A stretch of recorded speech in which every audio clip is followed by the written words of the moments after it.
அங்க நிக்கிறப்ப சார் கொடுக்குற சொல்லிட்டு இருந்தாங்களா 7 பேருக்கு வாட்ச் அப்படின்ட்டு. நெக்ஸ்ட் டைம் கண்டிப்பா நம்ம வாங்கணும் அப்படின்னு தான் நினைச்சிட்டே இருந்தேன். நான் இன்னைக்கே வாங்கணும் அப்படின்னு நான் எதிர்பார்க்கல.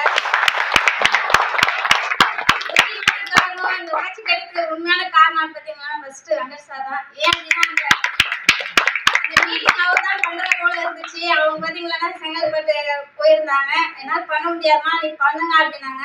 அந்த டைம் பார்த்தீங்கன்னா நான் பிளான் முடிச்சுட்டு வீட்டுக்கு ஈவினிங் 7:30 மணி தான் வந்தேன். டயர்டா இருந்துச்சு. 2 பேர்கிட்ட கால் பண்ணி இந்த மாதிரி மீட்டிங் பண்ணி கொடுக்க முடியுமான்னு கேட்டிருந்தேன். அவங்களே பார்த்தீங்கன்னா ஒரு சில காரணங்கள் சொல்லிட்டே இருந்தாங்க.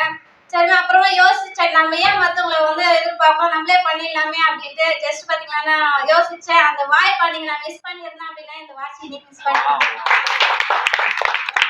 அதான் நிறைய பேர் சொல்லுவாங்க வாய்ப்பு வந்து எல்லாருக்குமே அந்த டைமும் கிடைக்காது அப்படின்ட்டு. கண்டிப்பா வாய்ப்பை மிஸ் பண்ணக்கூடாது அப்படிங்கிறது இந்த இடத்துல உணர்ந்தேன்.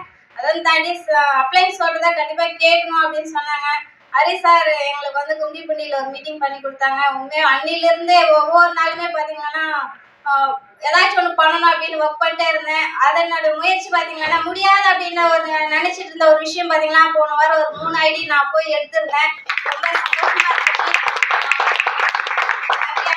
கண்டிப்பா நெக்ஸ்ட் நீங்க சொன்ன மாதிரி மாசம் அந்த 1 லட்சம் அப்படிங்கறத கண்டிப்பா நாங்க எடுப்போம்.